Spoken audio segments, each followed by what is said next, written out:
अगर कोई भी ऐसा है तो ये हमारी अपनी गलती, मैं आपको पूरा करके दूंगा, इसको पूरा करके दूंगा ना भाई। मैं मान लो आपके साथ, मैं जफ़र का शुक्रगुजार हूँ, जफ़र अब्बास का, कि उन्होंने ये कार खैर में काम कर रहे हैं। ये डायलिसिस सेंटर, मैंने इनसे ये भी कहा है कि सिंध के अंदर जो भी डायलिसिस सेंटर बने, इसलिए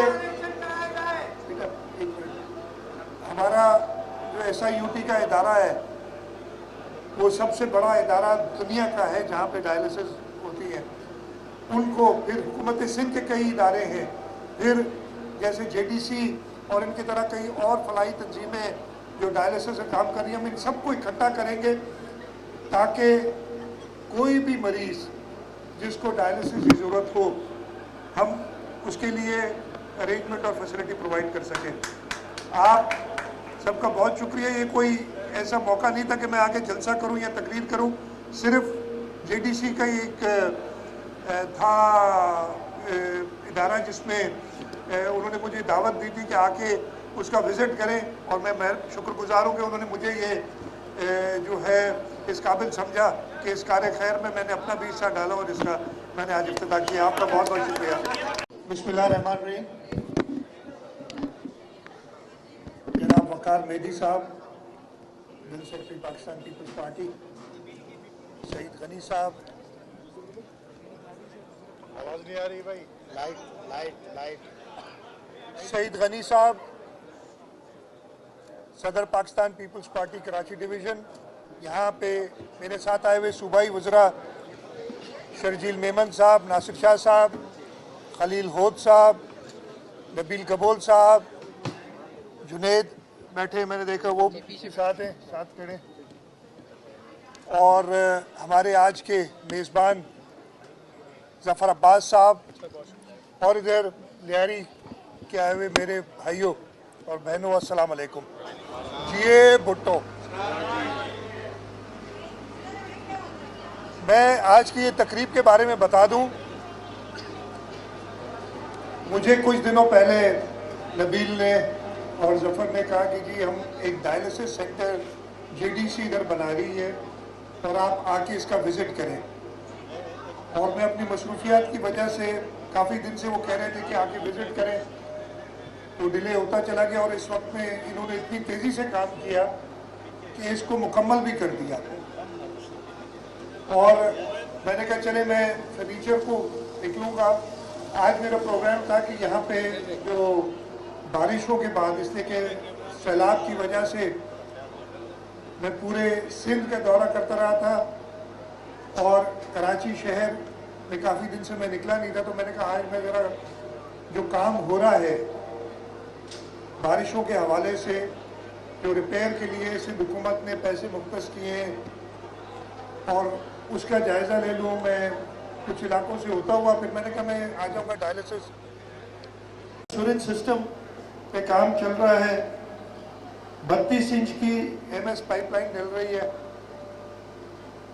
यहाँ पे बहुत ज़्यादा। और जैसे मैं आया, नौजवान जो लियारी के हैं उन्होंने जिक्र किया कि नौकरियाँ, और मैं बिल्कुल आपसे तो हम नौकरियाँ नहीं दे सके, हमें एक बंदिश है कि जी इलेक्शंस के दौरान आप नहीं कर सकते ये काम। इंशाल्लाह ताला इलेक्शंस हो जाएंगे, नौकरियां तैयार हैं मेरिट के ऊपर, इसलिए कि लियारी का मेरिट सबसे ऊपर है। मेरिट के ऊपर आप लोग बाकी सबसे ज़्यादा है, और आपको इंशाल्लाह ताला नौकरियां मेरिट में मिलेंगी।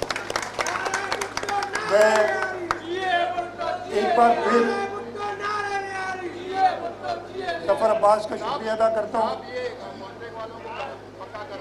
इंशाल्लाह कॉन्ट्रैक्ट वालों को पक्का करने की ये सारी मुझसे बातें हुई हैं, और वो हम करेंगे जो एजुकेशन के हैं और जो हेल्थ के। हाँ वही है, हमें तो ज़रूरत है यार। मैंने तो हेल्थ वालों से कहा है कहीं डॉक्टर, कहीं टेक्नीशियन, कहीं लैबोरेटरी नजर आए, हम अस्पतालें बना रहे हैं, हमें चाहिए डॉक्टर, वो हम करेंगे चला। और इस वक्त दुनिया ने आंखें नहीं खोली, आज पाकिस्तान है, अल्लाह ना करे कोई और मुल्क भी इसी सूरत से गुजर सकता है।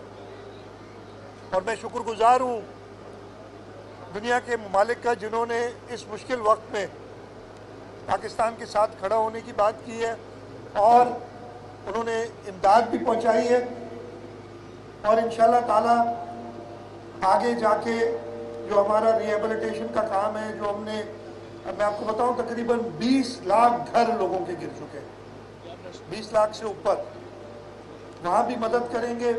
हमारे रोड, हमारी अस्पतालें, हमारे स्कूल, हमारा इरिगेशन का नेटवर्क, ये सारा तबाह है और हम इंटरनेशनल कॉरपोरेशन के साथ मिलके कोशिश कर रहे हैं कि हम हुकूमत सिंध जल्द से जल्द सिंध के लोगों को इसके रिलीफ दें। आज लियारी में आया हुआ हूँ, लियारी की बात मैं ख़त्म कर लूँगा, मैं लियारी में आया हूँ।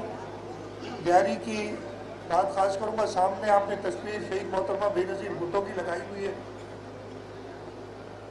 लियारी वालों ने हमेशा पाकिस्तान पीपल्स पार्टी को इज्जत दी है। इसी जगह से शहीद जुल्फ़िकार अली भुट्टो भी इलेक्ट हुए हैं, शहीद मोहतरमा बेनज़ीर भुट्टो भी इलेक्ट हुई है।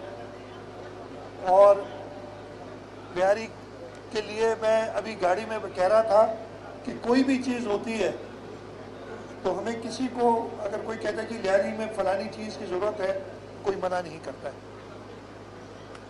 इस वक्त भी लियारी के अंदर हम तकरीबन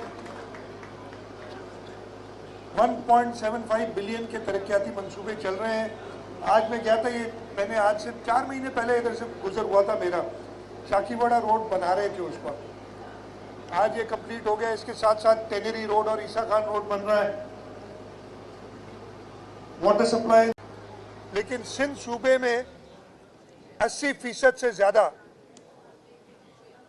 सैलाब का नुकसान हुआ है और इस सिलसिले में मैं ख़ास तौर पे चेयरमैन बिलावल भुट्टो जरदारी साहब, जिन्होंने पूरी दुनिया में जहाँ पे भी गए हैं, चाहे वो यूनाइटेड नेशन सिक्योरिटी काउंसिल हो, अभी हालिया वो जर्मनी के दौरे पे गए थे, उन्होंने जो सैलाब ज़दगान की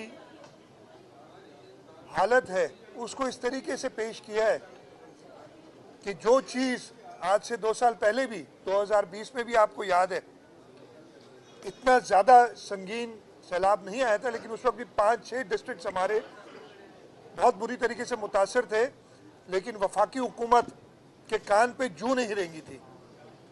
लेकिन इस वक्त चेयरमैन साहब ने, प्राइम मिनिस्टर शहबाज शरीफ साहब ने पूरी दुनिया में सैलाब के बारे में वो आगाही दी है कि यूनाइटेड नेशन के सेक्रेटरी जनरल वो खुद आके कहते हैं कि ऐसी हालत मेरे भी इतने सालों का तजुर्बा है। उनके साथ यूनाइटेड नेशन के जो ये इमरजेंसी के हेड होते हैं दुनिया के, वो भी साथ थे। उन्होंने कहा मैंने कई जगह पे जहाँ पे सैलाब आए हैं, जलजले आए हैं, सुनामियाँ आई हैं, लेकिन ऐसी हालत मैंने नहीं देखी। और ये सब जो मौसमियाती तब्दीली है जिसमें हमारा कोई हिस्सा नहीं है, पूरी दुनिया की वजह से जो उधर माहौल को ख़राब कर रहे हैं, आलूदा कर रहे हैं, उसकी वजह से इस दफ़े पाकिस्तान और ख़ास तौर पे सूबा सिंध के लोगों ने ये इस दफ़े सैलाब देखे हैं। और चेयरमैन साहब का और यूनाइटेड नेशन सेक्रेटरी जनरल का यही कहना है कि जी अगर डायलिसिस सेंटर की तरफ मैं आ जाऊंगा, तो रास्ते में आए तो चाकीवाड़ा पे आप सब खड़े थे। अब मुझे नहीं पता था कि ये रास्ता भी मैं पहले देख के गया था और बड़ा ज़बरदस्त कि ये मुकम्मल हो गया, और आप लोगों ने उधर मुझे रोक लिया, चाकीवाड़ा रोड का भी देख लिया और फिर मैं इधर पहुंचा हूं। मैं सबसे पहले तो मुबारकबाद देता हूं जफ़र को। उनका टारगेट है 50 डायलिसिस सेंटर का और 14 या 15 कंप्लीट हो चुके हैं। आज मैं इस डायलिसिस सेंटर में आया हूँ, ये एक बहुत ही सवाब का काम है।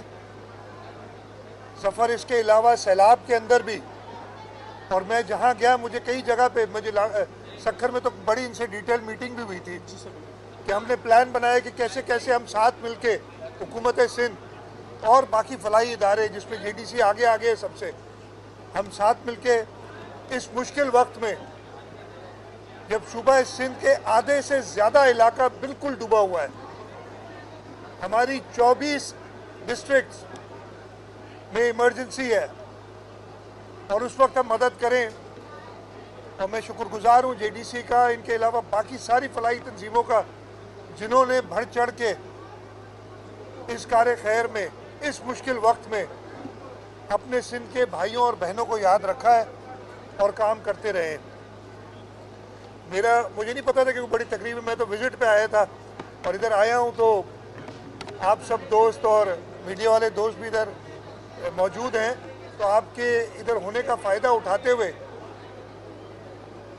मैं आपको बता दूं कि सैलाब के अंदर जो सिंध के अंदर ख़ास तौर पे नुकसान हुआ, पूरे पाकिस्तान में, खैबर पख्तूनख्वा में भी सैलाब आया, बलूचिस्तान में, हमारी जनूबी पंजाब के अंदर